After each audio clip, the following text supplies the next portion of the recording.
ETF index mutual funds నేర్చుకుని stock మార్కెట్లో రాణించాలనుకుంటున్నారా? వెంటనే ఈ నెంబర్కి కాల్ చేయండి.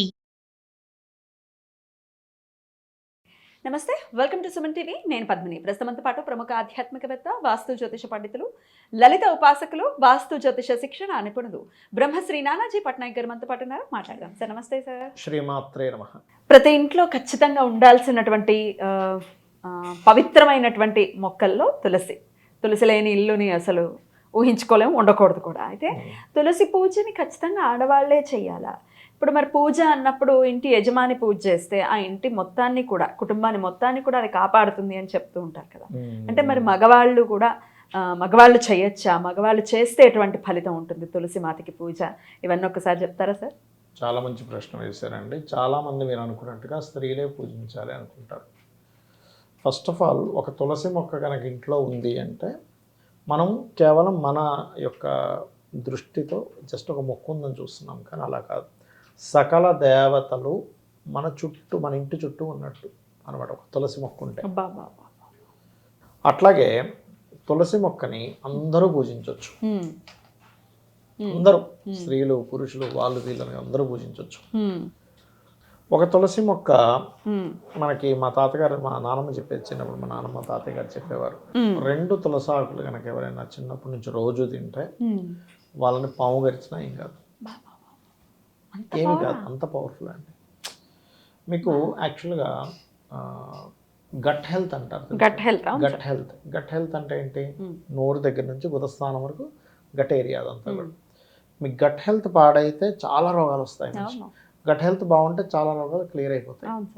మీ గట్ హెల్త్కి వాడేటువంటి వాటిల్లో మీరు కొన్ని ఒక 4-5 తులసి ఆకులు, 4-5 వేపాకులు తీసుకొని చూడండి.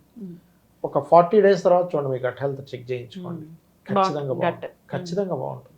ఎందుకంటే గట్ హెల్త్ని మన సరైన సలైవా మనకి ఇది అవ్వకపోతే కూడా ఇబ్బంది ఇస్తూ ఉంటుంది. తులసి నీళ్లు తాగిస్తారు మనిషి, తులసి తీర్థం వేస్తారు. ఎందుకంటే తులసిలో ప్రాణశక్తి ఉంటుంది. అంటే ఎక్కడైనా మనకంట పంచప్రాణాలు అంటారు. ఆ పంచప్రాణాల్లో ఏదైనా ఒక్కటిన్న తులసి యొక్క ఇది కనుక వెళ్తే ఒక్కొక్కసారి బ్రతికే ఛాన్స్ ఉంటుంది మనిషి. అందుకని తులసి నీళ్ళు పోస్తారు వ్యక్తికి.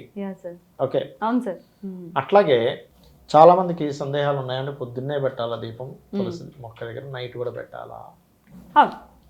2 పూటలు పెట్టాలని చెప్తుంది శాస్త్రం. అయితే ఈ దీపం పెట్టేటువంటి విషయంలో చాలా మంది తులసి మొక్క దగ్గర పెట్టి అసలు అది కాలిపోతుంటది. అవును సార్. ఆ తులసి కోటలో కూడా పెట్టేస్తుంటారు, నల్లగా అయిపోతుంటది. ఆ కోట నల్లగా అయిపోతుంటది. కృష్ణ తులసి, విష్ణు తులసి అని 2 పెడతారు. కలిపి ఉండాలి అని కూడా అంటూ ఉంటారు. కలిపి ఉంటే మంచిది, వేరు ఉన్నా నో ప్రాబ్లం. ఎప్పుడు కూడా ఒక ఇంట్లో 2 తులసులు పెట్టుకోవాలి, ఒక తులసి కాదు. ఎందుకంటే తులసి నిద్రపోతుంది ఒక్కోసారి. వాళ్ళ ఇంట్లో వాళ్ళు చేసిన తప్పిదాలు అనుకోండి, ఏదైనా నెగటివ్ ఎనర్జీ ఇంటిని ఆవహించినప్పుడు తులసి ఫస్ట్ రక్షిస్తుంది ఆ నెగటివ్ ఎనర్జీ ఇంట్లో రానివ్వకుండా ఉండడం కోసం. అప్పుడు మీకు ఒకటి ఏదైనా పాడైనా వెంటనే ఇంకోటి ఇంట్లో ఉంటుంది కాబట్టి ఇంకోటి వెంటనే పర్టికులర్గా మంచి తిథుల్లో, మంచి వారాల్లో, ముఖ్యంగా రోహిణీ నక్షత్రం రోజు కనుక మీరు చాలా మంది అంటుంటారు, ఏమన్నా మేము ఎప్పుడు మొక్క వేసిన నిలబట్టడం లేదండి. రోహిణీ నక్షత్రం రోజు మీరు తులసి మొక్క పెట్టి చూడండి, చాలా బాగా వస్తుంది. ఇప్పుడు తులసాకు తినమన్నాను కదా, దేవతా స్వరూపంలో పూజించే తులసాకులు తింటూ ఉండడం కదా, సపరేట్గా పెట్టుకోవాలి మీరు. అంటే చెప్పారు కదా, నేను రోజంతా తినేసి మొత్తం ఖాళీ అయిపోయింది. ఆడవాళ్ళు కొయ్యకూడదు అంటారు కదా సార్ తులసిని? నిజమేనా? కొయ్యకూడదు అంటుంటారు, మగవాళ్ళే కొయ్యాలని చెప్తుంటారు. ఆడవాళ్ళు తులసనే కాదు, కొబ్బరికాయ కూడా కొట్టకూడదు. స్త్రీలు కొట్టకూడదు. గుమ్మడికాయ కూడా కొట్టద్దు అంటే ప్రాణశక్తులు ఉంటాయి. నిమ్మకాయ, గుమ్మడికాయ, కొబ్బరికాయలో ప్రాణశక్తి ఉన్నప్పుడు బై మిస్టేక్ ఒకవేళ ఆ స్త్రీ ఏదైనా కన్సీవ్ అయ్యి ఉందనుకోండి, ఈ ఎనర్జీ లోపల ఉన్న ఎనర్జీ డిస్టర్బ్ అవుతుంది కొట్టినప్పుడు. సమ్ డిస్టర్బ్ అయ్యి లోపల ఏదైనా ప్రాబ్లమాటిక్ రావచ్చు, విచ్ఛిన్నం భావంతో చెప్తూ ఉంటారు. చెప్పలేం, అదేదో రిస్ట్రిక్ట్ చేస్తే మనం వాళ్ళు లేదు, ఉందో లేదో తెలియదు, ఎందుకు అవన్నీ. సార్, ఇదివరకు రోజుల్లో ఈ పెరటి అనేది ఉండేది, బోల్డ్ అంత స్పేస్ ఉండేది, చక్కగా తులసి కోట ఉండి, చాలా పెద్దగా ఉండి కోట, చక్కగా ప్రదక్షిణలు చేసుకునేవారు. అవునండి. ఇప్పుడు దిక్కుమాలింది ప్రదక్షిణ కాదు, దానికి ఉండడానికే ప్లేస్ లేదు, దాని చుట్టూ ఏం తిరుగుతాం కదా, ఆ ప్రదక్షిణ చేయటం అనేది లేదు కదా సార్. లేదు, బాల్కనీలో చిన్న ఇప్పుడు ఒక చిన్న ఐరన్ స్టాండ్ లాంటిది ఒకటి పెట్టి కొంచెం దూరానికి పెడుతున్నారు. అసలు ప్రదక్షిణ చేయటం లేదు కదా సార్, ఏంటి దానికి అసలు ప్రదక్షిణకి ఏం ఫలితం ఉంటుంది? తులసి మాతకి ప్రదక్షిణ చేస్తే మనలో ఉండే ఆరాతోనే మనకి గ్రహాల నుంచి మన కర్మలు అందేటువంటిది మన ఆరాకు లింకప్ అయి ఉంటుంది. చూడండి, మన ఆరా ఎంత బాగుంటే మనం అంత తేజస్సుగా ఉంటాం, అంత ఎనర్జెటిక్గా ఉంటాం. మన ఆరా తగ్గిపోతుంటే మనం క్షీణిస్తూ ఉంటాం. ఈ ఆరాని పెంచేటువంటిది పర్టికులర్గా తులసికి, రావి చెట్టుకి, వేప చెట్టుకి, వీటికి ఉంటాయి. ఆవుకి, గోవుకి అయితే ఇంకా అల్టిమేట్ ఉంటుంది. 100 అడుగుల ఆరా కూడా ఉంటుంది అని. అసలు గోవులకు ఆరా ఉంటుందని మీరు చాలా స్పష్టంగా గోశాలకు వెళ్ళి వస్తే అర్థమవుతుంది. ఎట్లా సార్?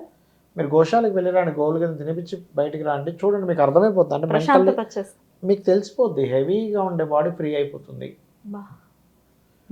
రెండోది అంటే మన ఏదో అక్కడ ఉన్నది విగ్రహం కాదు, ఒక ప్రాణప్రతిష్ఠ చేసినటువంటి దాన్ని మీరు టెంపుల్కి వెళ్ళి ఒక ప్రదక్షిణ చేసి కూర్చొని రండి, తెలియని ఒక ఫ్రీనెస్, ఏదో తెలియని ఒక ఇది వస్తుంది. అవును.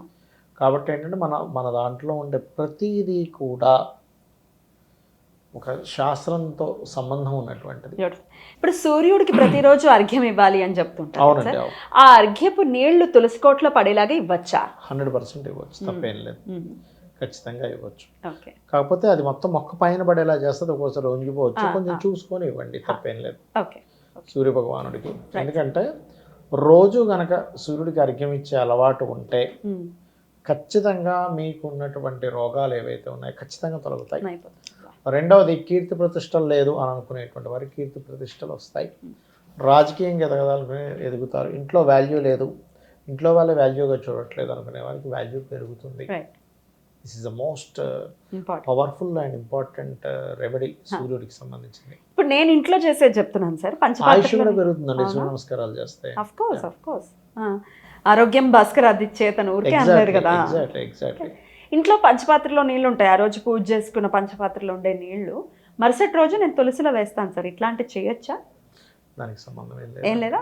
మీరు భావన ఇస్ మోస్ట్ ఇంపార్టెంట్. అంటే దేవతకి సంబంధించిన నీళ్లు కదా అన్న ఉద్దేశంతో. అంతేగాని అంటే అది వీలైతే ఇంకా అక్కడ ఏ నీళ్లు లేవంటే వేయండి, తప్పేం కాదు. కాకపోతే మన వాళ్ళు ఏంటంటే ముందు రోజు ఏవి వాడరు. ముందు రోజు నీళ్ళు వేయకూడదు, వేయరు. అంటే నేను అనేది ఏంటంటే ఫస్ట్ ఆఫ్ ఆల్ ఎవరైనా సరే అక్కడ మనసుతోని భక్తితోని సంబంధం పెట్టుకోవాల్సినవన్నీ మర్చిపోయి వేరేవన్నీ పెట్టుకుంటున్నాం. ఇప్పుడు బిల్వపత్రం ఉంది, ఎన్ని రోజులైనా వాడచ్చు అంటారు. అవును, అది ఎండిపోయినా కూడా వాడచ్చు అంటారు, వాడచ్చు అని చెప్తూ ఉంటారు. మరి మీకు ఆ రోజు నెక్స్ట్ డే తీసేస్తాను నిర్మాల్యం అని. ఇప్పుడు కన్నప్ప ఆయన మాంసం పెట్టాడు, మరి భగవంతుడు స్వీకరించకూడదుగా, ఎందుకు స్వీకరించాడు? భక్తిని వల్ల. అంటే భక్తి ప్రధానమా, నువ్వు పెట్టే పదార్థం ప్రధానమా అంటే భక్తే ప్రధానం. అంటే నీకు భక్తిగా తులసి మొక్క తీసుకెళ్ళి నీళ్ళు వేయాలనే భావన ఉండాలి. ఈ రోజుదే వేసాం, ఇప్పుడే ఫ్రెష్గా బోరుని తీసుకొచ్చాం, కానీ నీకు భావన లేదు, ఏమిటి ఉపయోగం లేదు కదా. అది చాలా ఇంపార్టెంట్. బ్యూటిఫుల్గా ఎక్స్ప్లెయిన్ చేశారు సార్. ఖచ్చితంగా తులసికి సంబంధించి ఎవరు చేయొచ్చు, ఎవరు చేయకూడదు, ఎలా చేయాలి, రకరకాల డౌట్స్ ఉంటాయి. తూర్పు దక్షిణ భాగాల్లో పెట్టుకుంటే మంచిది. తూర్పు దక్షిణ భాగాలు ఇంట్లో పెట్టుకుంటే అద్భుతం sir. Thank you so very much sir. నమస్తే. శ్రీమాత్రే నమః.